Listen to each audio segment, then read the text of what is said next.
finishing up a grape candy. Oh, it was quite crunchy. Was that from the massive bag of old lady candy we were sent? Oh yeah, I'm still working on it. I'm still processing it. Since that bag was received, I have not seen you without one in your face. It's created a issue's a strong word, but it's definitely created a habit. Well, at least you're not smoking. Do you remember that? Like when everybody tried to quit smoking, they would like eat candy and like suck on lollipops and stuff. Our papa did that. And it seemed to help him, but he quit like cold turkey somehow after smoking for like his whole life. Yeah. And I remember it was the Werther's caramels. Yeah, always that's in true. A shirt pocket. Dude, maybe that's why I was thinking about it. It's weird because I think like it just depends on how you're addicted. You know what I mean? Is it like a physical thing or is it like the chemical thing? And like for me, it was a physical thing because I could put it down and not come back. It seems it's that way for a lot of people. Either like the oral fixation or like the physical habit of the ritual. The ritual and especially like in a group setting, if everyone's going out to smoke, it's like I'm gonna go out, you know. Yeah. And so what helped me was a combination of like a vape pen, but not because I'm like vape nation, but like trying to cut down on sure. Trying to have something. You're not out there doing tricks with it. You're not making like the double rings and shit. Ripping sweet clouds or anything. It was just to wean myself. That and fidget spinners helped me stop smoking. How 2014 am I? Effectively so. I mean, yeah, but I haven't smoked in a very long time. Good for you. Anyway, thank you.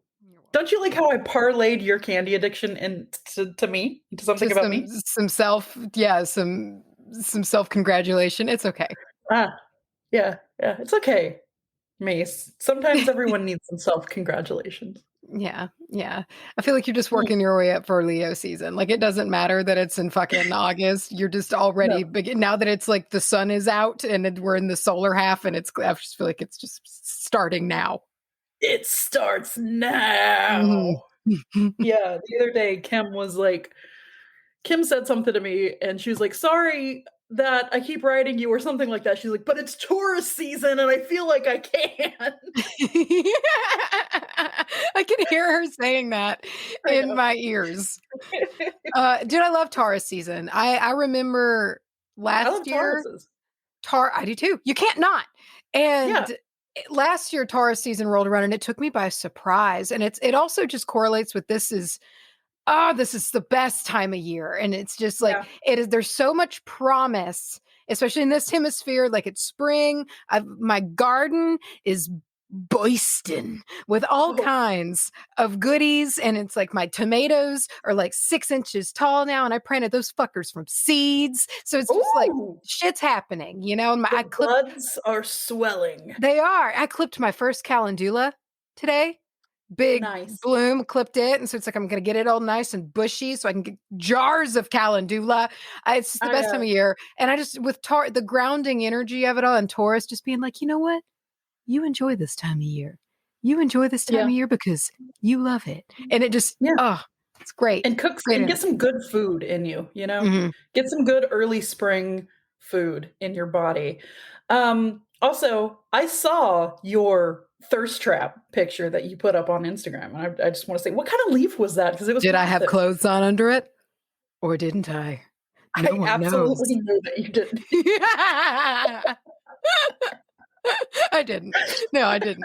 That was a big ass mustard.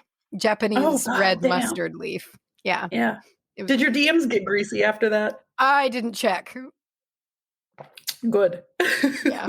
Because, here's the thing. Because I looked at that picture for 45 minutes, almost sweating, being like, oh God, is this? But then I looked at it and I was like, I loved it. More clothed in this photo than I am in any of my other photos that I ever have of me. I was like, it's just the fact that it's a leaf.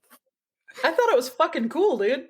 Oh, it was neat. I was very proud of that giant, and I saw the giant leaf still on the plant, and I was like, I know what I'm going to do with you, and it all came together perfectly. I'm wearing you as a shirt. But I did have to look up what thirst trap meant, and I felt like an absolute loser. I had an idea, but I didn't want to be wrong. I want to see your like Google history. I swear it's just like, what is a thirst trap? What does lit mean? Oh no. How do you TikTok? Oh. Wow, man. I feel alive today. I feel good. Yeah. Good. Good. I do too. I fixed my sleep schedule, so there's that. I'm proud and happy about that. Good. You need it. Yeah. Yeah. And I've drank more water in the past 2 days than I've ever drank in my entire life. It's a very Taurus-y season thing to start doing. Yeah, to just kind of sit in the ground and drink water. That's what horses do all the time, right? Just replenish. Yeah. But like also at the same time tell people exactly how to do it. Yeah. Well, sure, but somebody has to. Yeah. Well, yeah, of course. What is your moon? You're a Cancer moon, right? Cancer moon. Cancer. Yeah, my locked up, stone cold, alienated all the way across the cosmos from everybody else, literally everybody else. 12th house, Cancer moon. Great. Love that. Your secret emotions. Mm-hmm.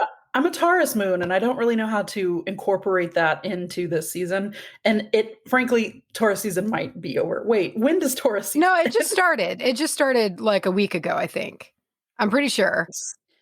April 20th, you're correct. Yeah. 4/20 to May 20. Wow. Yeah.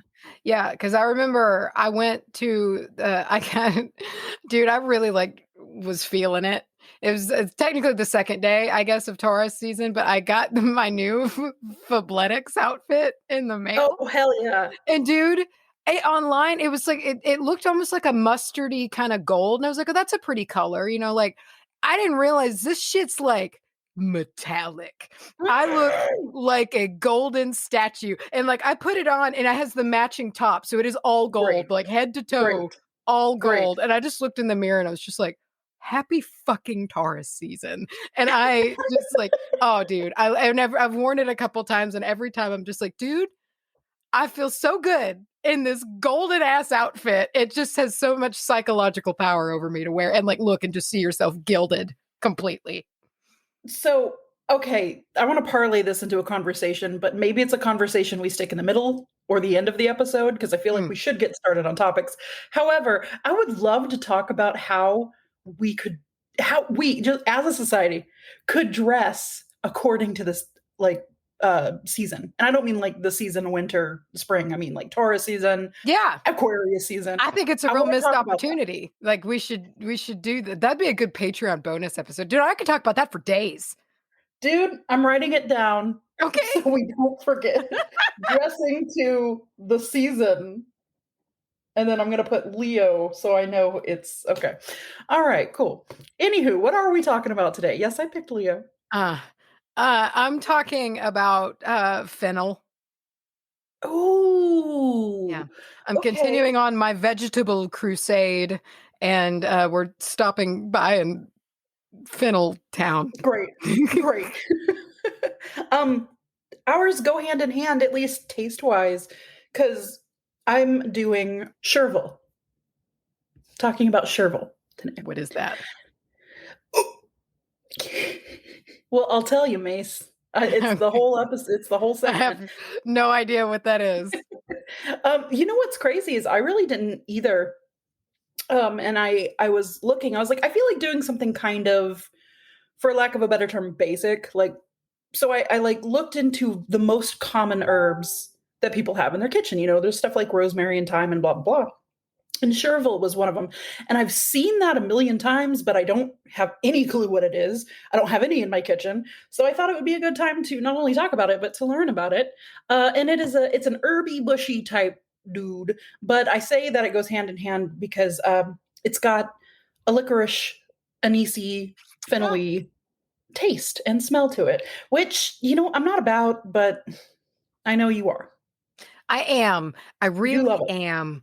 I love it a lot. And didn't you, dude? I was setting up. I was getting like everything all plugged in earlier, and I was setting up. And I was like, "Don't didn't you buy me salty licorice? Is it just still at your house? Did I make up the fact that you got me salty licorice and I've never received it?" It's so I have 2 packages of licorice for you. I have one that I got at the Dollar Tree for Oh. $1, but I did then see the same licorice at World Market for $2, so Oh. and I got a kind of fancy nice one from World Market way back when, and I don't think it's the salty kind, I just think it's the fancy kind. I don't know. I thought it might be fun to do, like, a fancy version We should v do that dollar together in store. Galveston, and you'll try it with me. Are you gonna make me eat licorice on the beach? No, I'll Why make would you eat licorice in the beach house. why would you ruin a perfectly good beach house experience? Because every you know what? Every cake's got a little bit of salt in it, okay? Oh, You've got oh! Is that a real saying, or did you make that up? I've heard, ranges of that forever. Yeah, That was I did cute. not make it up. But you Every should endure rose a has little bit its of thorn. suffering during a nice time to realize how nice the time is without the suffering. Yeah, yeah. Wow. Mm. Huh, this seems real. Okay. Well, let's see who goes first this time. I think you do. I do. I do indeed. So I will jump in and talk to you about Chervil, which I needed to look up the pronunciation on. It is spelled Chervil. And the first the first one I saw was from a British YouTuber. So for my whole notes in my head, I was like, Chervil, Chervil Devil. this, Chervil that. And then I looked at somebody else's, like with a more American, or maybe Canadian accent, and it was Chervil. And it just doesn't hit the tongue quite as elegantly as Chervil. Shovel. Chervil. So, Chervil, or Oh, Anthrascus cerifolium, yeah. and I'll Yeah. spell that for you. A-N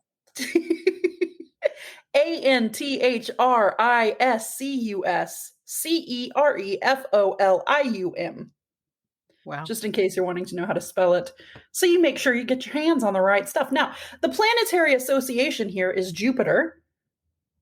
The element is air, and the sign is Cancer and Sagittarius, which always feels a little bit like a cop out when they pick like more than one. It's like, okay. Have you ever been doing research and for the zodiac association, they put like half of the zodiac on there? Yeah. I don't like it. Yeah, I feel like at that point, just say it works for all All of of them. them. All Yeah. of them. Yeah. Okay, so AKAs for Chervil. We don't have anything too wild. We have French parsley, gourmet parsley, anise chervil, beaked parsley, Yeah. British myrrh, beaked parsley, like the Beekman, Hmm. British myrrh, and sweet fern. And sweet fern is my favorite. Cute. Yeah. I want that to be my nickname. Someone needs to call Sweet me Sweet fern. Fern. I immediately think of like, going to burn some of that sweet, sweet fern. Parsley. Oh, fun. Oh, so the parsley, so a couple of those AKAs ended with parsley, and that's because chervil and parsley look pretty similar as far as the way they grow and their leaf structure. You can tell the difference because parsley is darker. Parsley's got that like dark green color, similar to cilantro. I always feel like cilantro and parsley are hard for me to tell apart at the grocery store. They do look similar. I have more than one occasion gotten home excited as fuck for some cilantro. Almost said celery, for some cilantro, and been so sad when I realized it was parsley. I have because done the same thing. It's very I hate upsetting. it. Very. Oh God, there's nothing worse. Well, anyway, yeah. So the light green, the Chervil is more of a light green. Yeah, I'm looking at it now. And yes, also some of those ended. Let's look. British myrrh. The reason that it's called that is because the extract smells a little bit like myrrh, which freaks me out. Yeah. I'm not a fan of myrrh. I am not a fan of licorice. And as I said earlier, this has an anise or licorice type smell and taste. So this is very earthy. It's not exactly up my alley, but I do think it would be good. I saw a lot of people like putting chervil in fish recipes or in root vegetable, like chopping up some carrots and potatoes and like adding some chervil. And I was like, okay, I get it. They complement well. Yeah. So with chervil, the younger the leaf, the stronger the taste and smell. So if you can get your hands on like the freshly budded leaves, you're going to have some real pungent ass flavoring. However, if you let it flower and you get it after it flowers, it's going to have a much, much more mild taste and smell.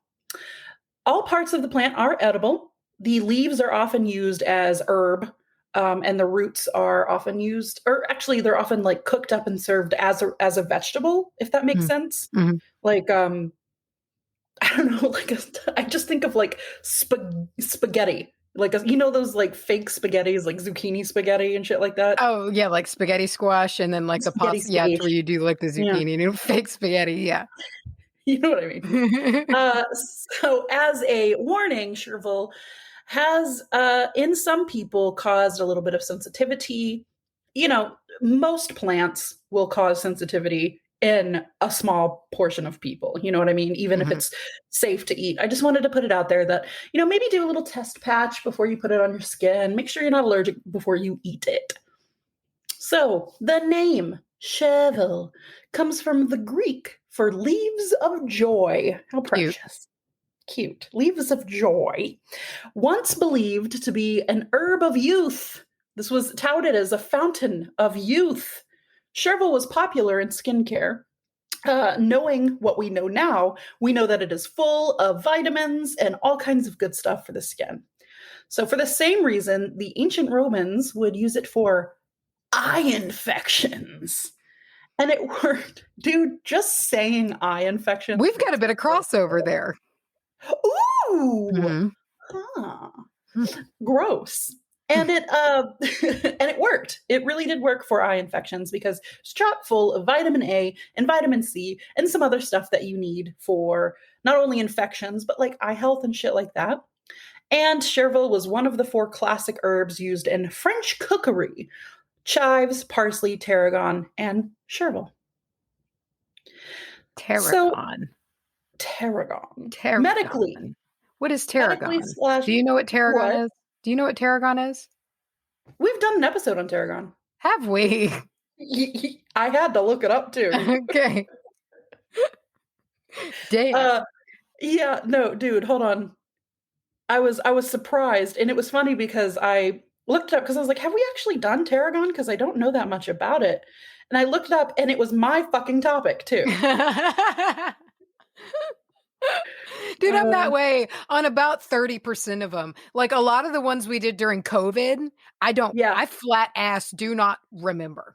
Well, this episode came out August 4th, 2021. So not only was it kind of in that COVID-y time, but it was also like it looks like we recorded it maybe the day before or on my birthday. So I probably would not have been very present.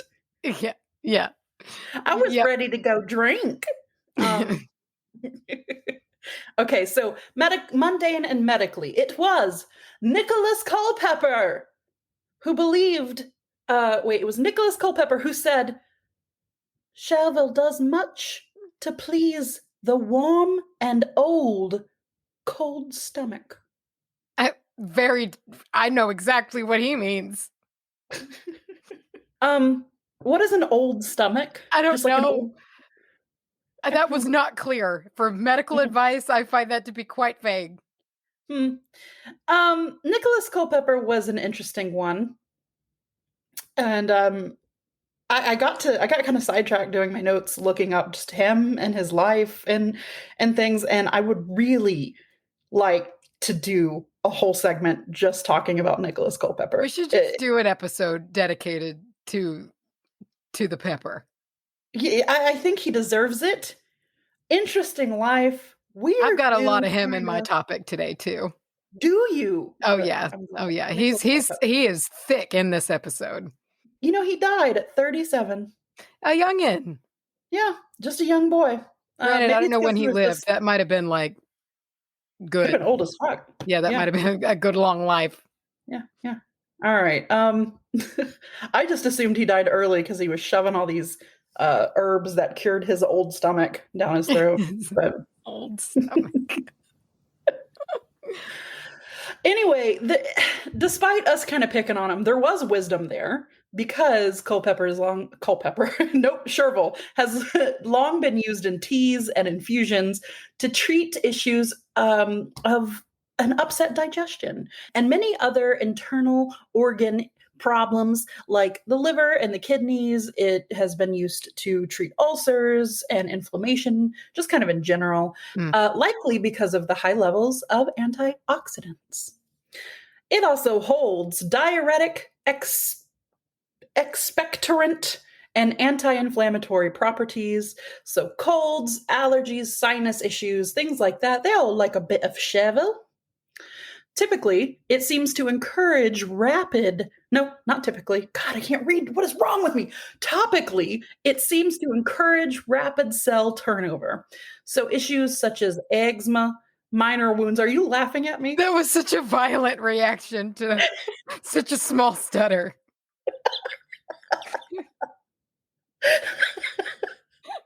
Okay, it was like the straw that broke the camel's back though, because I feel like I have fucked up so much this episode that one really just set me off. What is wrong with me?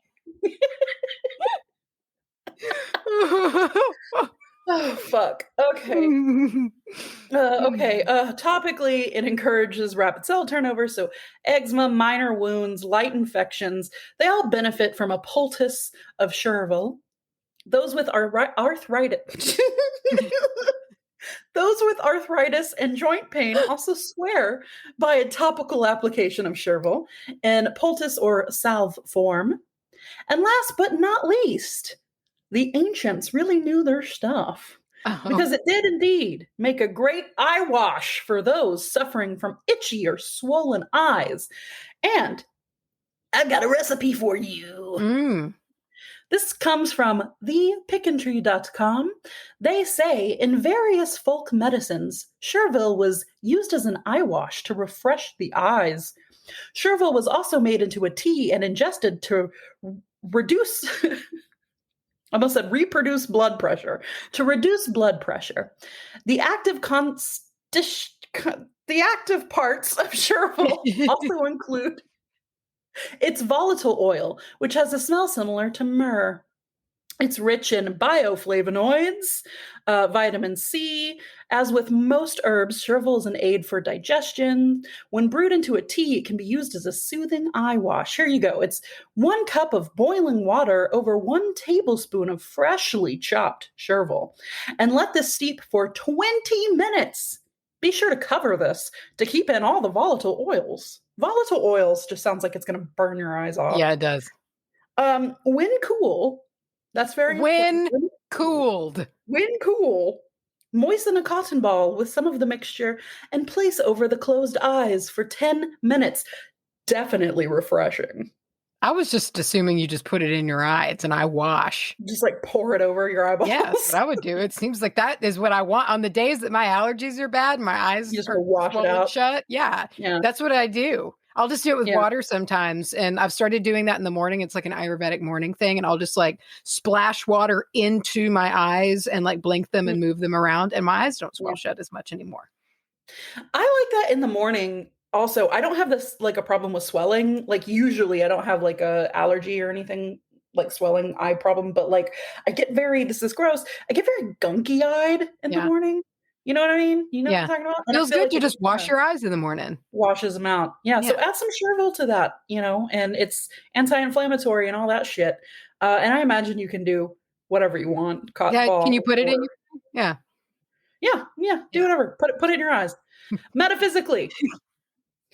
I was very surprised to see, pleasantly surprised to see that the burning of Chervil or adding it to like a burn blend helps you, like it puts you in contact with the spirits of loved ones, specifically passed away human beings.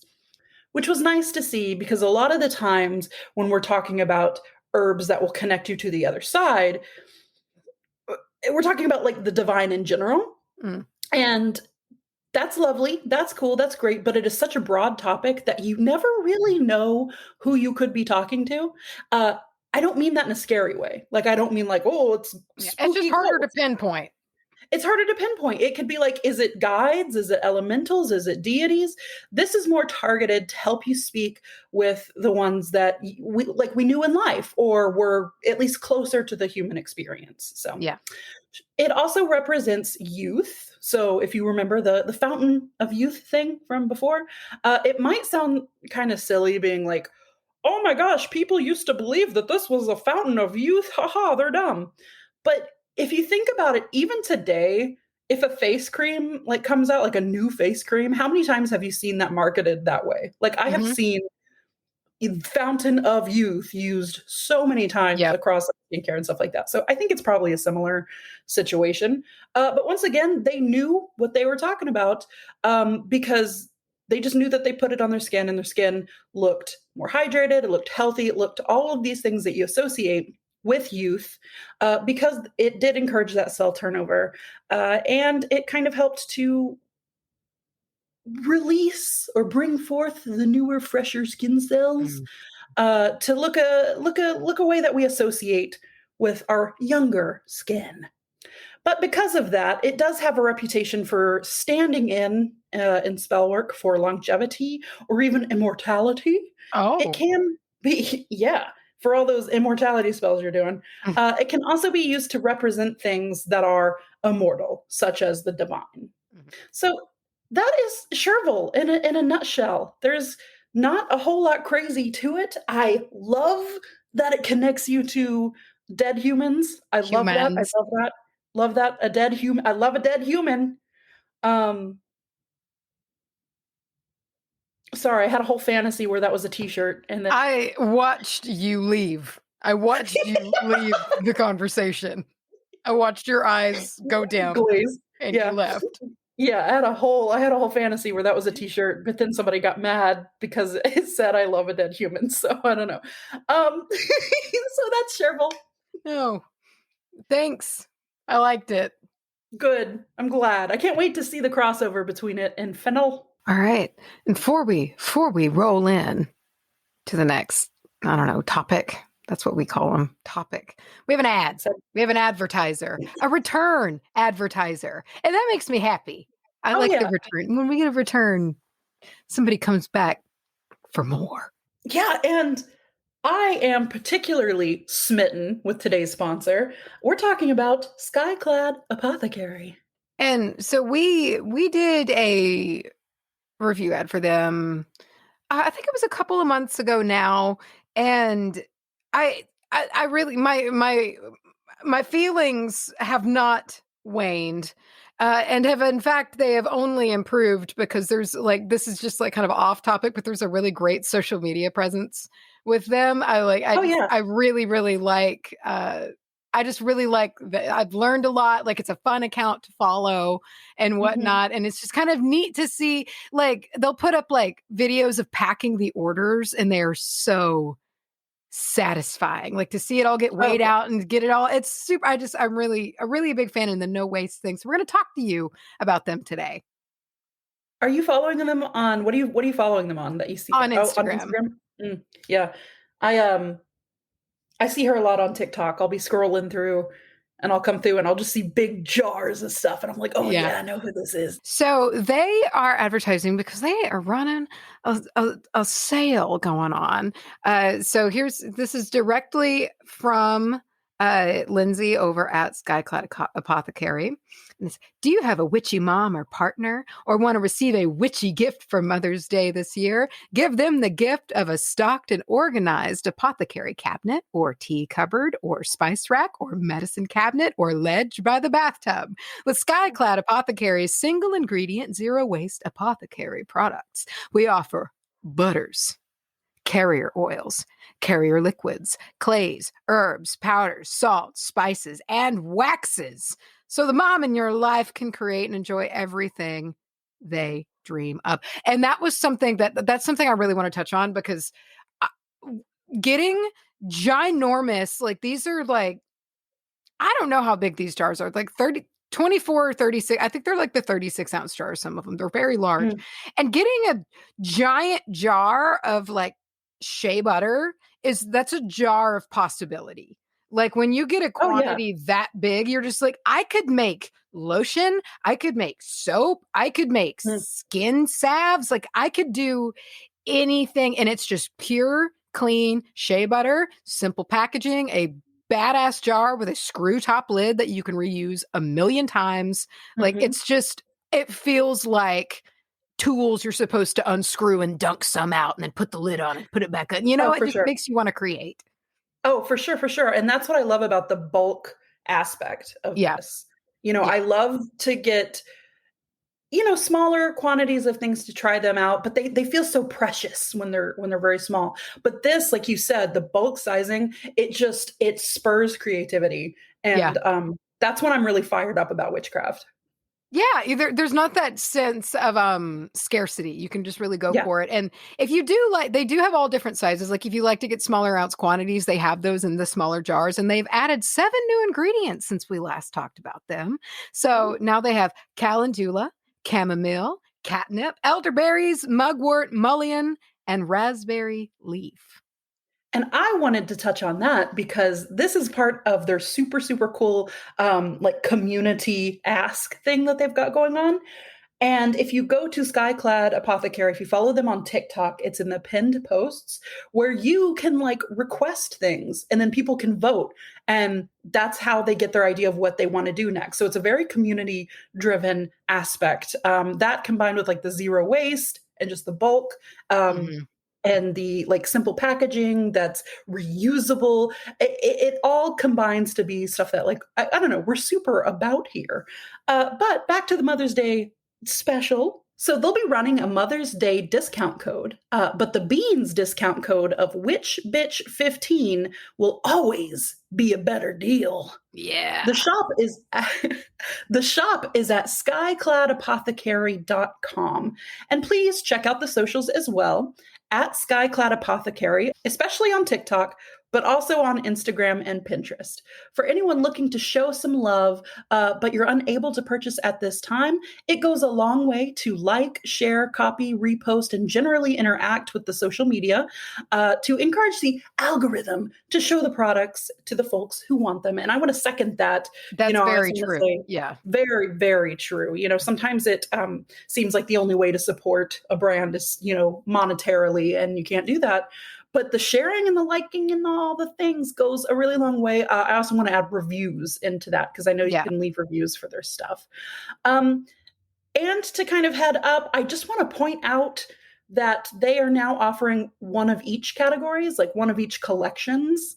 And these are so cool. There's a one of each skincare collection, witchy collection, and a culinary collection, which is sort of like, they have gone through the process of picking out like their top, like their best witchy things, skincare things, or culinary things. So if you're buying a gift, or maybe you want to start being like a kitchen witch, but you don't really know what to do, you can get into that culinary collection.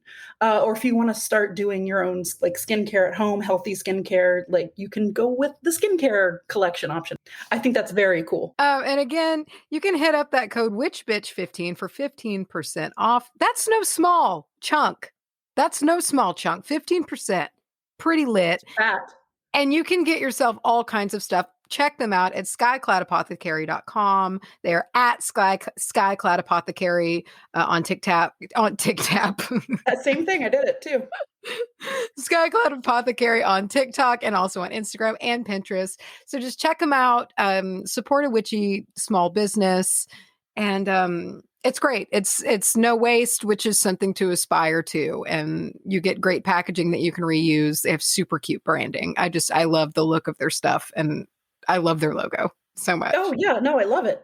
She's sassy. And also, do you know how hard it is to do not only low waste but zero waste? It's so hard. It's such a hassle. It's incredible. It's so hard. So All right. big ups.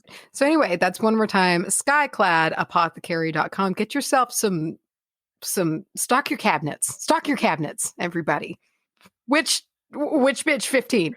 15% off. 100 years. Which bitch 15? All right. I'm going to talk to you about Fennel. And listen, Fennel is full of surprises. Fennel has got some fun stuff in here. There's a lot of silliness, a lot of historical silliness that seems to come with a vegetable. I don't know why. Is fennel a vegetable? I don't know. Whatever. Root vegetable. I should note that. I just, for some reason, like I know you can get fennel seed. It's an herb, maybe. But like all I've ever thought of is like the seed form. So that seems kind of dumb because where does the seed come from, bro? Yeah. It's an herb. It's a heb. And it's so Phoniculum vulgare is the name for fennel. And so it is a flowering plant species in the carrot family. So it is in the carrot family. It's a very hardy plant. It's perennial. And it has these yellow flowers and feathery leaves that it looks so much like dill.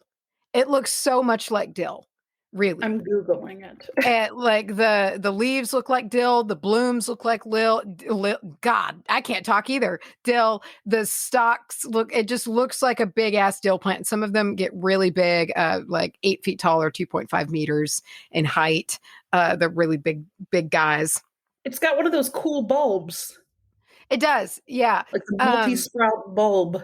It's really there and proud to be there. And so it's like the plant itself is doing jazz hands. It is. It's just like, look at me now. So it is indigenous to the Mediterranean region, and particularly the shores of the Mediterranean, which they get all the good food. I just feel like that would have been a sweet place to live back in the day because you just get abundant wild veg. And also I feel like the Mediterranean cultures were widely like clean. You know what I mean? Like with their they had like indoor plumbing, or not indoor plumbing, but they had like plumbing systems and shit like that. Yeah. Well, and during parts, it's like, it's weird because you had Rome and then you didn't have Rome. Like you had this advanced city and then nothing. It stopped and went backwards for a while. The way that it went from like, and I know it's not exactly the same region, but the way it went from like Roman Empire in the seemingly like advanced civilization to the Dark Ages, it's scary. It's scary and important to remember. And there's just shit in the roads. Yeah. So the Greek name for fennel is marathon, and it grows all over the place, wild in the fields or whatever, like the plains where the Battle of Marathon took place. And so marathon means plain, like fennel plains, it seems. So you get the names synonymous with each other. So it's a super flavorful herb used in cooking. It does have an anisey kind of taste, is one of the primary ingredients in absinthe. Ooh. Yeah, so, but it's very anisey. All of the plant is edible. However, mostly the bulb, especially like with like the grocery store variety, I think it's called Florence fennel. It's like mostly the bulb that's eaten. And then of course the seeds are used very commonly, but you can use the stalks and the fronds. So the stalks are fibrous, but they do still have like that flavor. It might be a bit more mild, but it's there. And so you can cut the stalks up and use them in like cooking, like kitchen stocks. Like you can make like broths and stocks with them and, just kind of infuse that flavor. The fronds can be used just like fresh dill. So cut them up finely and you can season fish and you can season, same like what you were saying, like vegetable dishes and whatnot. They just pair really well for that. How good is dill? Dude, I love, it's my favorite. And I'm I got to learn how to time my flights because like they bolt eventually. And so it's like my dill are bolting right now and my little dills are only like 4 inches tall. And so it's like I have too big of a gap. I've got to like learn how to plant them so I don't run out of dill. And I know I'm going to run out of dill. I'm going to be sad about it until my new dills are big enough to make dill. So the bulb can be eaten raw or roasted. And primarily it's that Florence fennel variety that's like what you see in the grocery store with the big thick bottom, the white base. Big bottom. What is it? Talk about butt flaps my girls got on.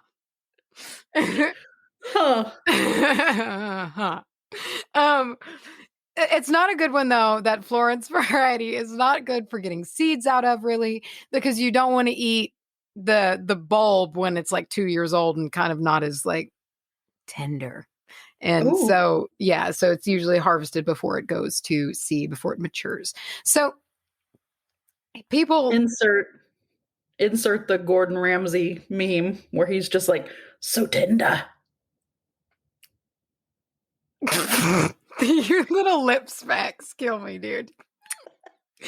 So people have eaten fennel for a long time, like a really long time. There's documentation of Mesopotamians using it like in 3000 BC. So like really long time ago, a lot of history surrounding this plant, a lot of folklore.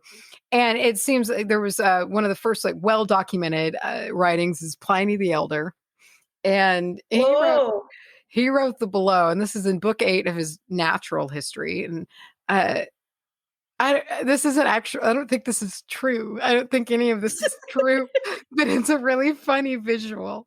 But like, what's funny is that like he based like a lot of the healing qualities of this plant, which turned out to be legitimate, off of this observation. But I looked it up. I don't think this is real at all. So here we go.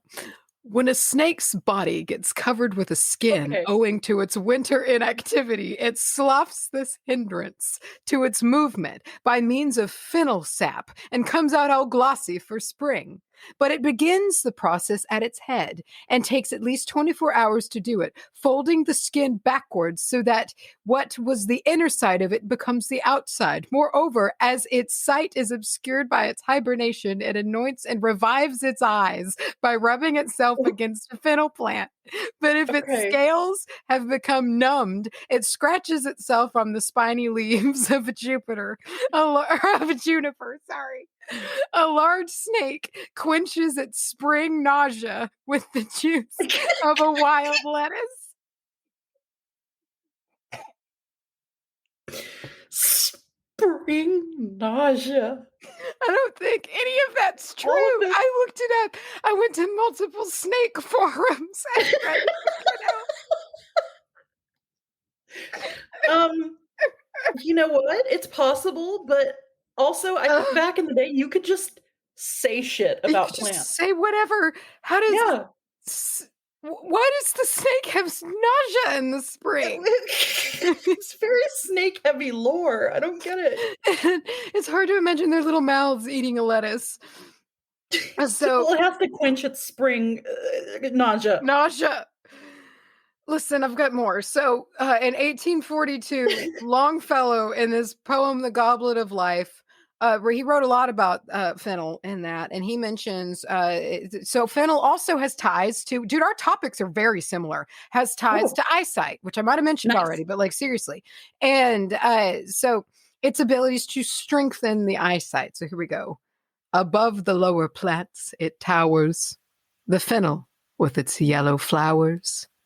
And in an earlier age than ours, was gifted with the wondrous powers, lost vision to restore.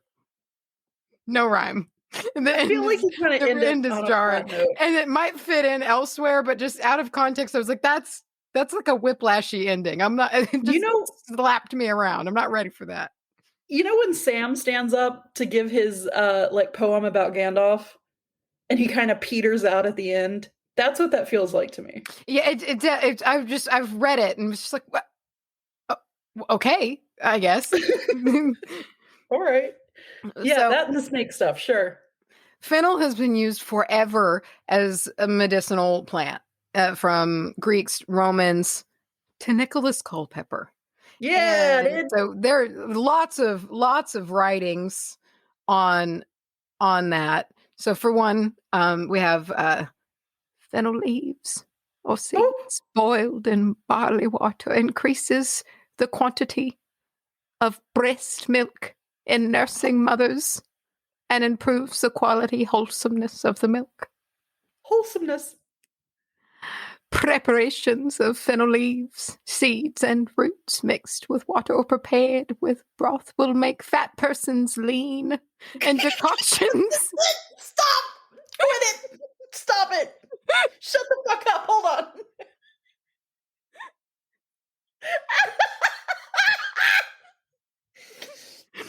I'm so sorry. Just like that.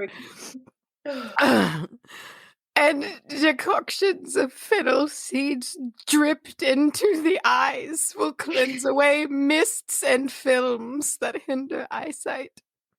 Mists. People always talked about mists of the eye, like mists. I don't know. Cataracts, bitch. Get smart. Fennel leaves will reduce the loathing, which apparently is stomach upset. Insert there, loathing. Will reduce the loathing of feverish persons. Fennel seed boiled in wine is a good use for those bitten by snakes, or those who have eaten poisonous herbs or mushrooms, for eyes that are blasted. What? I don't know. It's never explained. What are these words? He says things that don't make sense. No, I know. Take fennel, eye bright, roses, white, celandine, vervain, and rue, of each a handful, the liver of a goat, chopped small, infuse them well in eye bright water, then distill them in an alembic, which is an alchemist's machine. Great. And you shall have water that will clear the sight beyond comparison. That's witchcraft. How is he not? I was just about to say. With the liver of a goat? That's when it got weird. To take away the marks of the smallpox, take the juice of fennel, heat it, lukewarm, and when the smallpox are well scabbed, anoint the face with it diverse times in a day, 3 or 4 days together. So I love that instruction of anoint the face with it diverse times in a day. What does that mean? Some amount of times a day. Just pick a time. Just pick 4 times, 8 times? Sure. I don't know. Diverse. Huh. And so that was from nutritionalgeography.faculty.ucdavis.edu. So Culpepper, yeah. He seems like at some point he kind of gets tired when he's writing, and he just sums things up very strangely.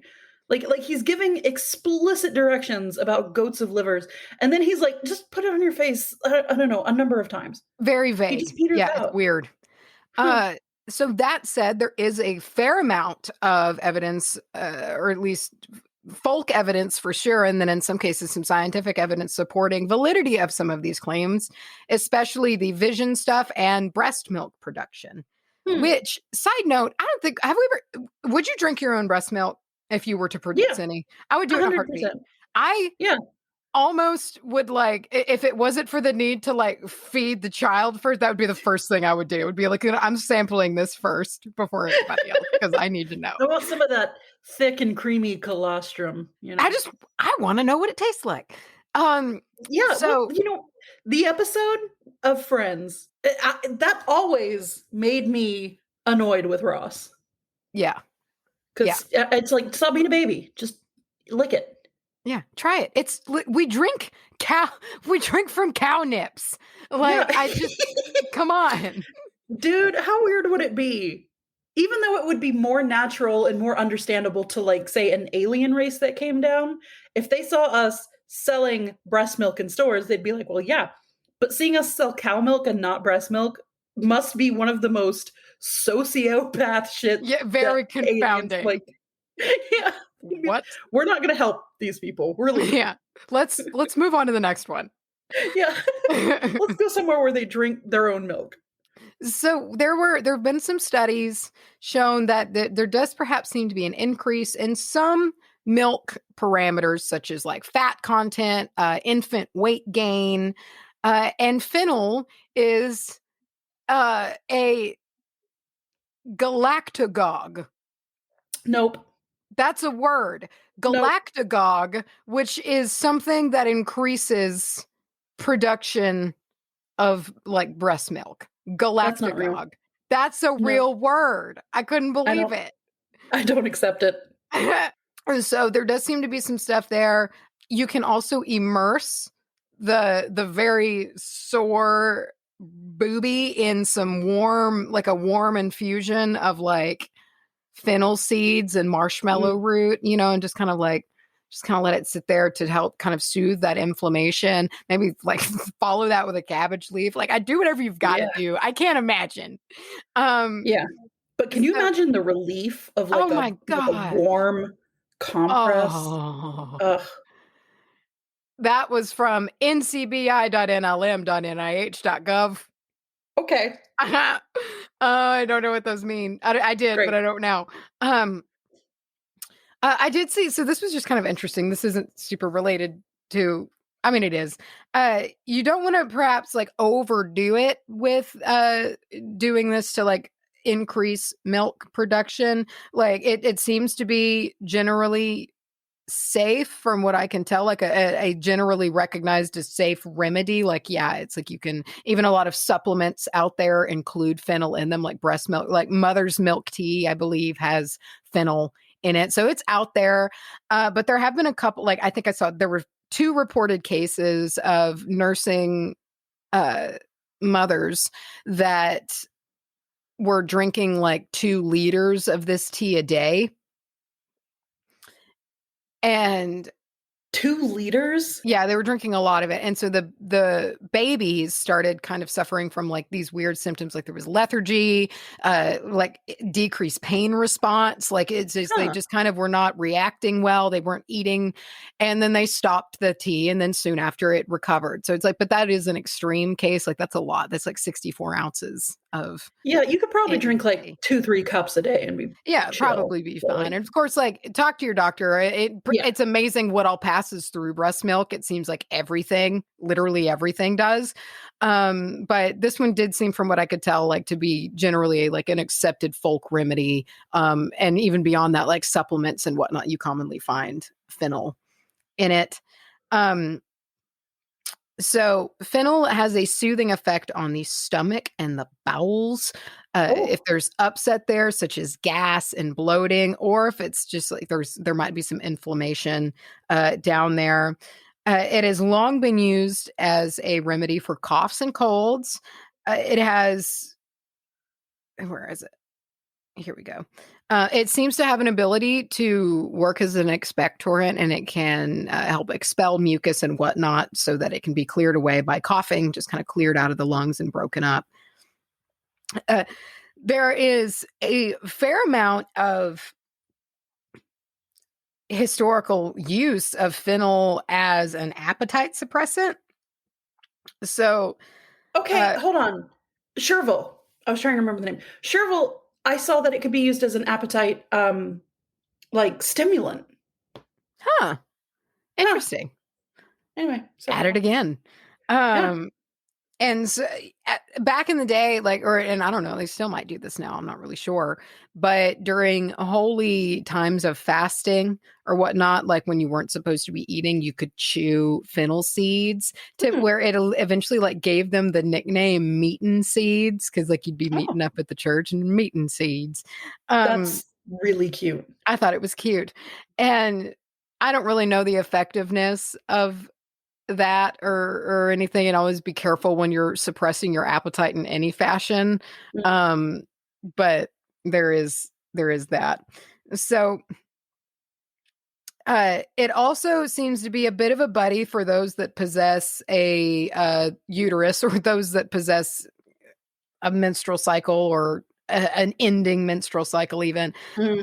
It can help soothe the symptoms of PMS and also menopause, apparently. Ooh. It seems to be a somewhat common little like folk remedy for that. So for the metaphysical, fennel is in the 9 herbs charm, which is like that really classic. And it'd be a neat topic to do. I didn't really want to go into it too far here because I was like, that would be kind of neat to talk about. It is tied to Mercury. It is mercurial. And its benefits can aid in communication. So I liked that kind of paired up a little bit. So you can chew a fennel seed. Not only does it like freshen your breath naturally, like it's just kind of like it can cleanse the breath. But when you can chew a fennel seed, do so like in times before you need to give a presentation or you need to give a performance or something like that. Anytime you need to speak and open up the throat and communicate confidently and effectively, fennel has some strengths with that. During medieval times, people would hang up fennel over doorways to keep out evil and things like that, and keep unwanted people, strangers away, ghosts away, whatever. But you could also, and I love this so much, you could put a little fennel seed, you could push a little fennel seed into like the big lock, because everything was skeleton keys back then. If you put that little fennel seed in the lock, it could stop the ghosts from coming in. Cute. Through the lock. This was primarily done during midsummer, and I saw that like some of the lore extended that it would last for the year. So you did that every year, and you'd put the seed in that night, and it's like, all right, you ghost, you can't come through this keyhole for another year. And then on midsummer again, you pop a new little one in there, and it keeps you fresh all the time, so the ghosts can't slip in. You're just building up seeds in that lock. One day it's just gonna burst. And then all the ghosts come in. Yeah, they've just been waiting. They've been waiting. So there was a physician. This was in the 13th century. This is so fucking spicy. This is some spicy opinions. Some oh, hell yeah. Heavy writing. This physician, this is in the Book of Physicians of Midvi, I believe is what it was called. Old volume from 13th century. Quote, "He who sees fennel and gathers it not is not a man, but a devil." Oh my God. Jesus.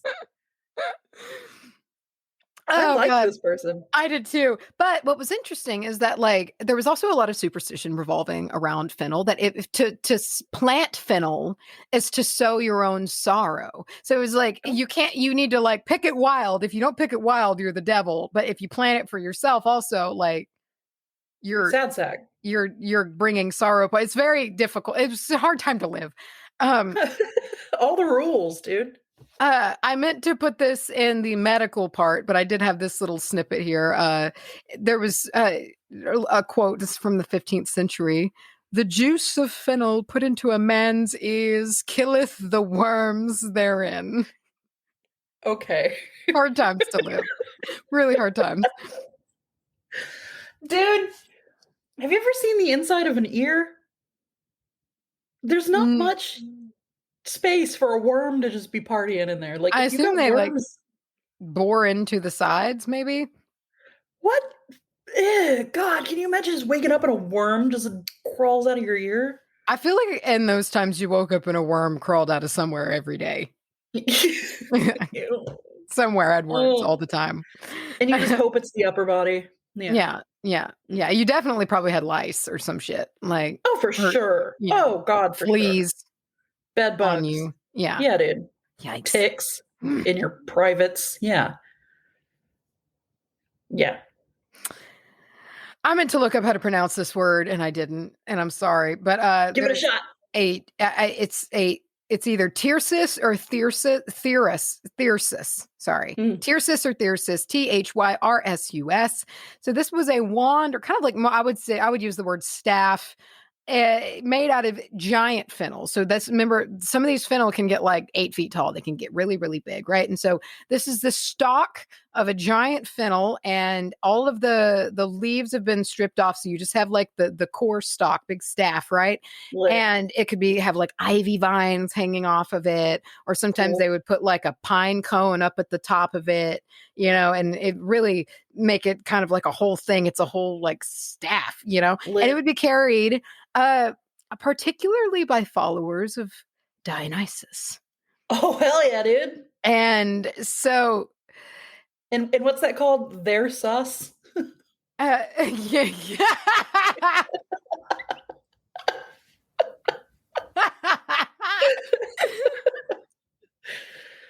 Dude, that's exactly what it looks like, just like abbreviated, like their sus. So, yeah, so you can kind of understand what that's about, right? If you know anything about the cult of Dionysus and all of that, it seemed like a pretty wild time.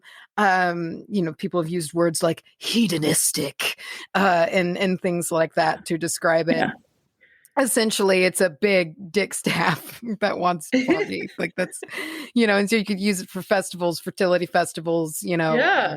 If you want to honor Dionysus. You make one of those bad boys, or if you were a follower of Dionysus. When we eventually have our metaphysical shop or whatever, can we stock our own brand of staffs called Big Dick Sticks? Yeah. Yeah, we can. Cool. Yeah.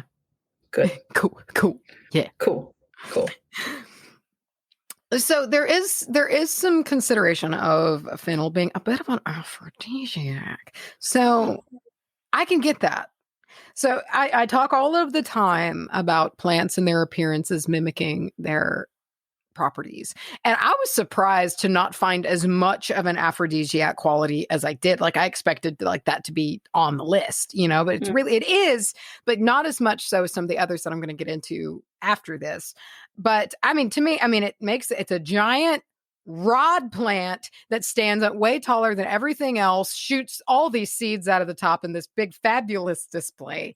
It has kind of big dick energy to me, and so it was just like, all right, that makes sense. But it is there, but not as much as like, I wouldn't consider it a little horny. Okay. Not to that level, it's a mildly horny. Yeah, it's a good little horny supporter. So, but you can add it, you can spice up a little, like you can make a little like saucy sachets, and like put sexy herbs in them. Like, I don't know what you want to put. You can put like Damiana in there, or like put like a cinnamon stick and like maybe some like patchouli oil and rose and all kinds of ideas. You can put whatever it is, but you can make a little sexy pouch and you can put it under the bed and get it in. Yeah, you can get it in. Those are easy, like the little things like that are really easy to do for the most part. And I think that they're good. I would consider it a good kind of beginner. I did kind of stuff like that in my beginner type magic, like making little charm bags and things like that. And putting them under the beds. Like I think some of my first like charm, I did protection. Like that's what I put under our bed, was like I made like a protection bag. So I think those are good little ways to start. I don't know if the sexy one. If you want to start with the sexy one, who gives a shit? Do it. It's about to be Beltane. Oh shit. Yeah. So, but yeah, you can add fennel seed to that to kind of zhuzh it up, spice it up, and encourage some passion. Yeah. So it's good for protection, which is seemingly one of the like the primary use when it comes to metaphysical uses. So it's really good for that. And it's versatile in its uses. So you can burn parts of the plant on a disc. You can like burn the leaves and, like have dried fennel and burn that to smoke cleanse your space, or add it to incense blends that you want to use to smoke cleanse your place for protection. You can infuse the seeds in like a spray mist if you can't use smoke wherever you live for whatever reason. And you typically do like a wet cleansing spray, like a mist. I do that for my bedding. So, like I like to do that for like cleansing the bed because I don't want to burn holes in my bedding. So I like to do that. And sometimes I just like to do it like because I feel like it really sticks. So if I feel like there's a heavy corner, sometimes I like to spray a mist up there because it's just like, and it's like it's gonna get it. So there's a lot of benefit with you. And also that's like what a lot of the times like I like to take for, when we go to investigate places and whatnot.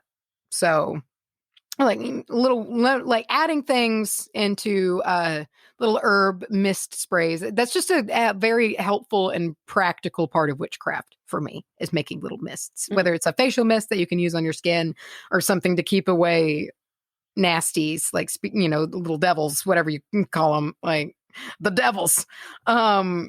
Which apparently could just be a dude who didn't collect the fennel he saw. It could be. Yeah. And I mean, hey, that's a lot of devils. There could be a lot of them out there. A lot of people passing up fennel. So if you have, if you've perhaps had like maybe a string of bad luck, things haven't been going your way or something like that, I did find a really nice I like this. It's simple candle spell. This was on wiccanow.com. And it is a simple candle magic spell. So you can roll a candle in an oil of your choice. If you have like, some kind of like oil blends, like Hearth Wisdom stocks a bunch, like I have my sun oil and the dragon's blood oil. Like, you can get, if you have little blends, or you could just use olive oil or anything you have in your kitchen to coat the candle. And then you can cover it with ground or whole seeds, but it's kind of tricky, but like ground fennel seed is going to be easier to adhere to the oil. And before this, you can carve into the candle whatever it is that you want, maybe like uncrossing or, something like that, whatever it is, or turnaround or whatever word. I really like to carve words into my candles to like add an extra layer of clarity. Because again, like in shooting intention into the ether, I like to make it as clear as I can in as many levels, know? And so it's like this, you've got the candle itself being rolled in the herbs, and the herbs have their property, but you're carving it in, and which is essentially kind of like making the sigil thing. You're burning it, you're sending it upwards. Like I got the incense blend that's got it in there too, and it's all mixed together, and I'm just blasting a hole. Yeah. And you've carved a little boner into it. So yeah, just to really just shoot it out there. Yeah. Yeah. So that's just a simple little candle spell. You can burn it to nothing down and then bury the wax. You can just bury the wax to break the streak of bad luck that you have been experiencing. So that's a little simple spell there. And that's what I have for you with fennel. Beautiful. Yeah. What a little guy. It is a little guy. What a little guy. Well, I don't know. It sounds like kind of a big boy. It is a big boy. It's a tasty boy. It's very healthy. It's very nutritious. I didn't go into that too much because I feel like I go into nutrition every now and again, but I don't want to do it every time because like I can go into it a lot and that's not fun for anyone. So I didn't really go into the nutrition too much on this one, but there is a lot. It's a very nutritious plant. And it's tasty and it tastes like licorice. Should we add nutrition to our tags of categories of our podcast? Oh God, nutrition. No. Yeah, we've got I've spirituality, comedy, and nutrition. And nutrition. Yeah. Can you imagine being a fitness junkie and you come across the witch bitch amateur hour? And you're just like, they have almost poisoned people 30 times.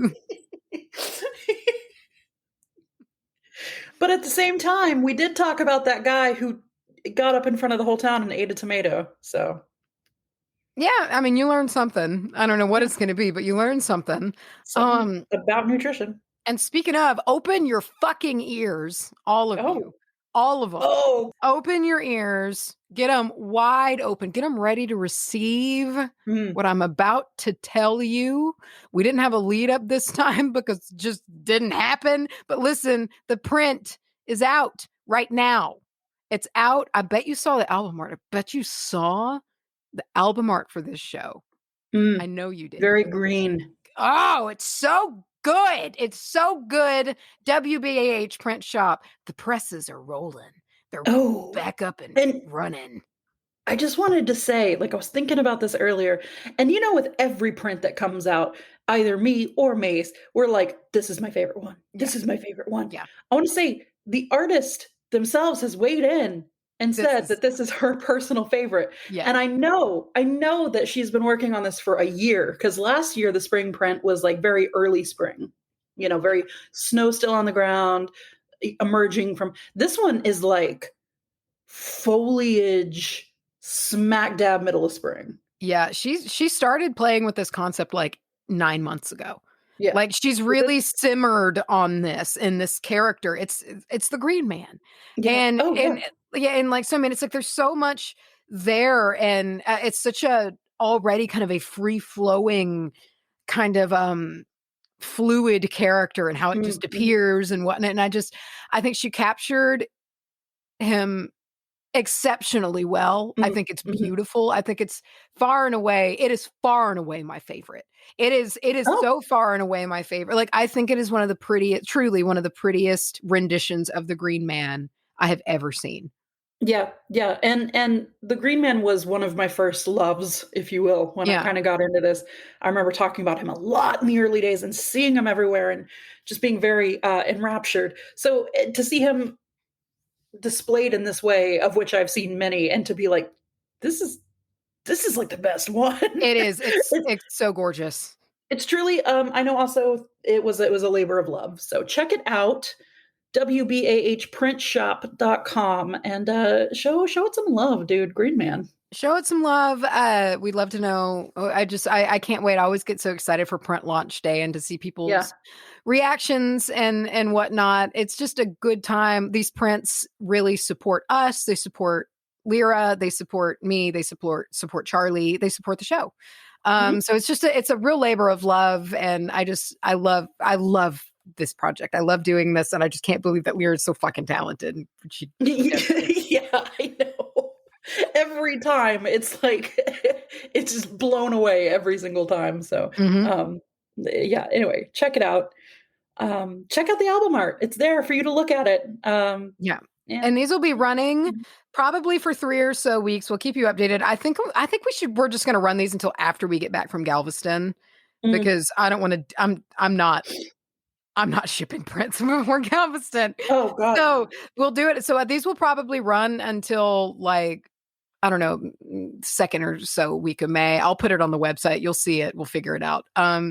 But yeah, so get them when you can, and then they're gone forever. You know by now, we fucking mean that. So Mhm. it's gone. It's gone for We good. mean it. We're Yeah. serious, y'all. And as always with the prints, they will be hand signed by Macy and I because we're narcissists. And also, there will be the golden ticket. Sometimes we've done two. We've talked Yeah, about doing 2 three. is Have we where done we've three? yeah. No, we've not Two, done yeah. 3 yet, but we've done 2, every print launch for the past several ones. I think the only Hmm. one we did one was our first one. Yeah. And, Yeah. but yeah, there's 2 golden ticket winners. We hang out and just shoot the shit with you Yeah. and talk, and it's a really fun time. We've talked, all over the country now. We had, Yeah. and Canada. So we had In Canada, Canada, um, we're so and international. didn't we have Alaska?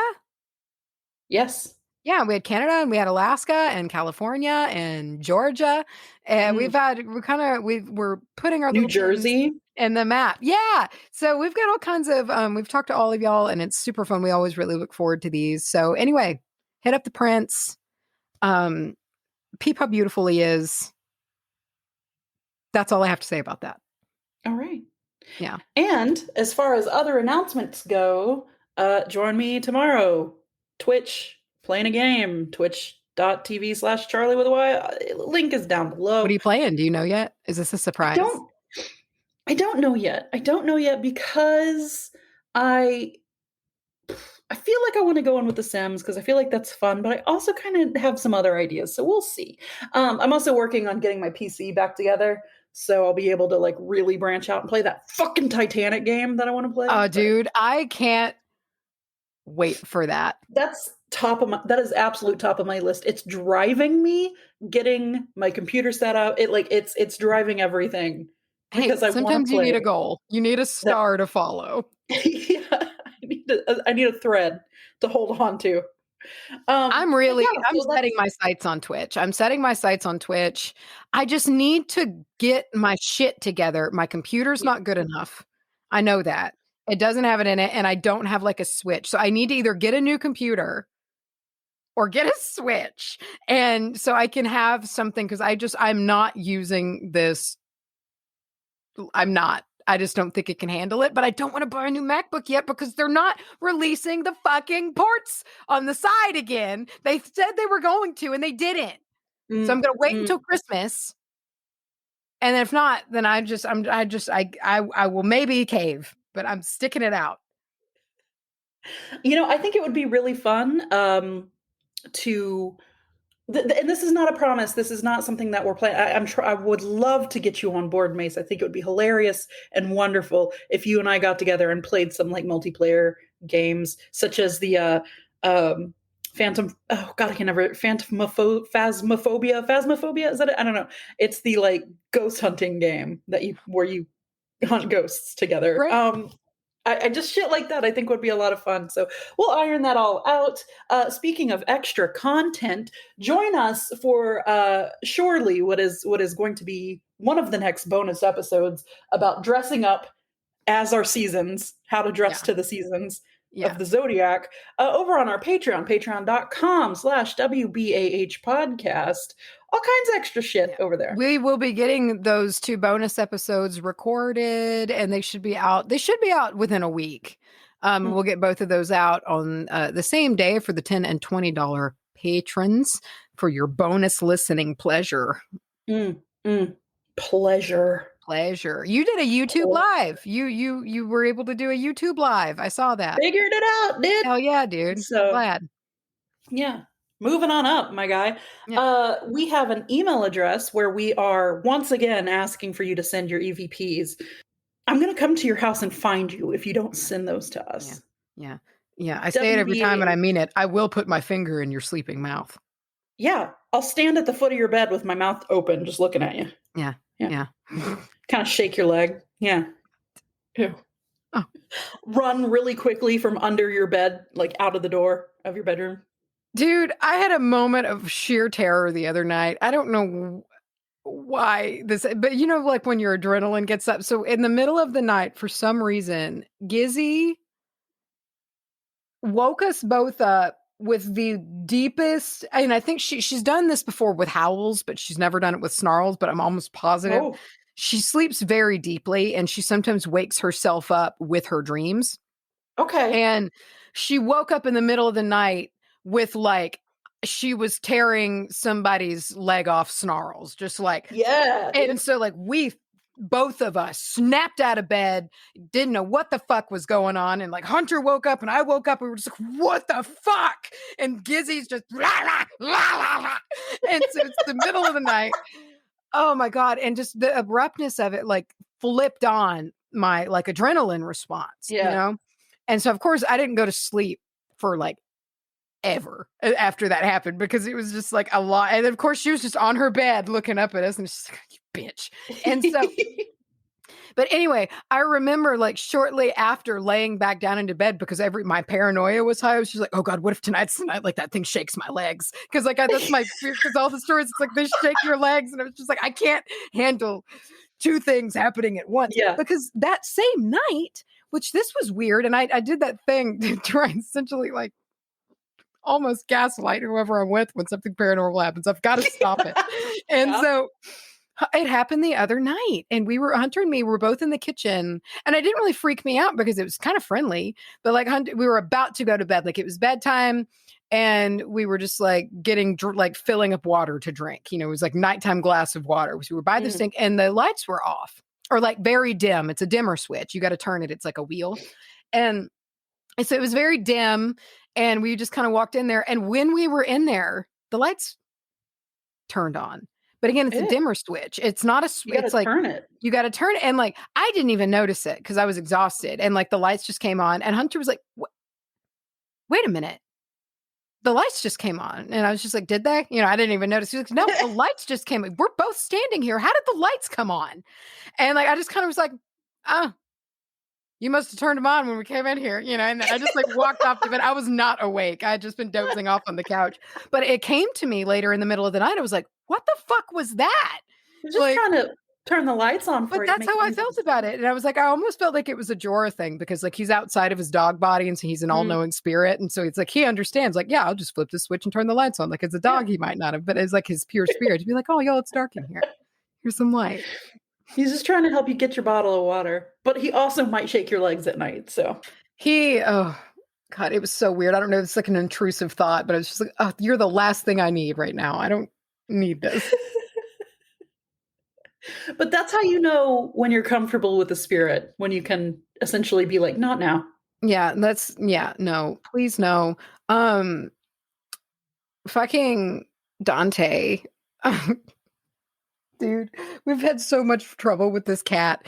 I'm not gonna go into part of it because it's really gross. It's really gross. It's Tell really me later. gross. I will. He's fine, but I had to do some wound dressing and it's gross. And so like dealt with all of that. Granted, he was super good patient. And he was like, all of this happened in like a week, but I like had to deal with it was so gross. Treated a wound, got it all clean, doing good. Had to take him to the vet. Unrelated. It was just time for his vaccines because I know he's full of every Worms. Animal in the Everything. woods. And so it's like, I've got to keep your vaccines up to date and your worming and shit. And so it's the day of his vet appointment. I was like, fuck, I don't even have a pet carrier. How do you carry a cat to the vet? I don't know. I don't have a vet taxi.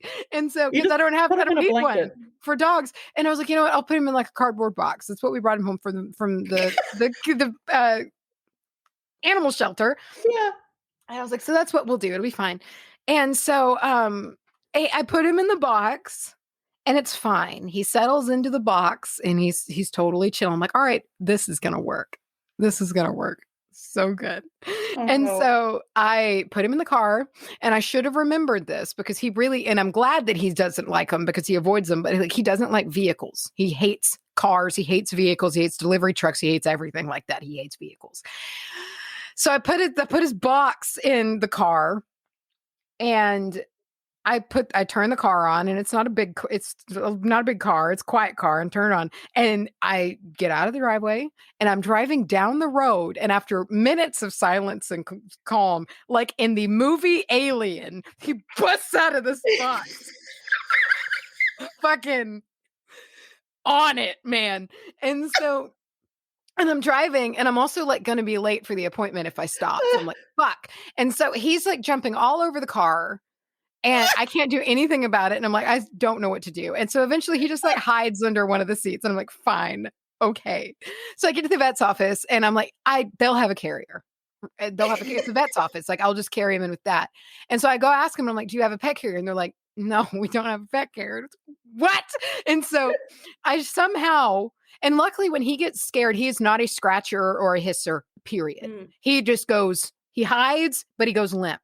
So it was like I was able to get him out from under the car seat and I put him back in the box. And then I just crunched the box to my body and had to just hold it with him pressed so he couldn't bust out again because he wanted to.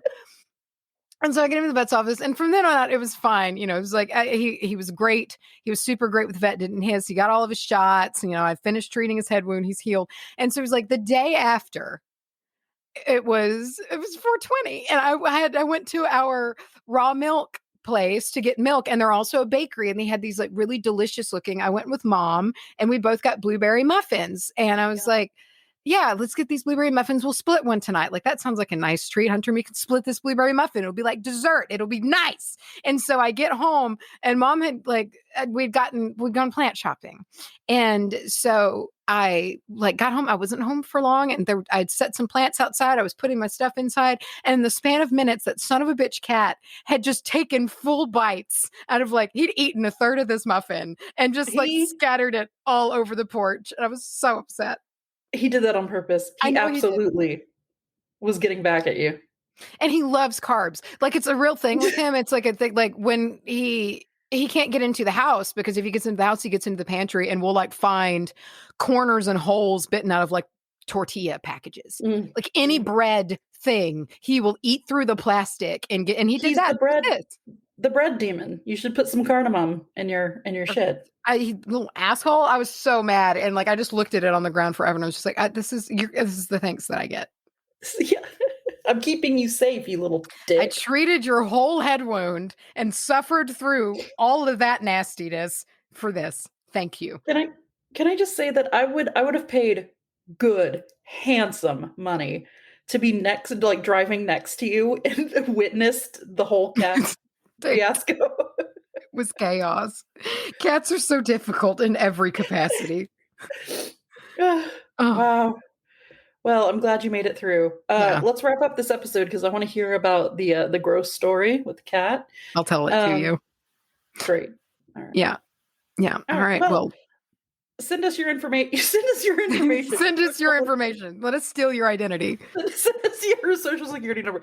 No, send us your EVPs to wbahpodcast@gmail.com. I'm dumb. You can also check us out on Instagram, Witch Bitch Amateur Hour. We have a Facebook. Find it. A Twitter. It's there. What else? Patreon, but we plugged that pretty hard. Patreon.com/wbahpodcast. And I think that about does it for us here at the WBAH Veterinarian Hour. That's what we do. It's our second job. Goodbye, everyone. Goodbye. You're welcome. Oh!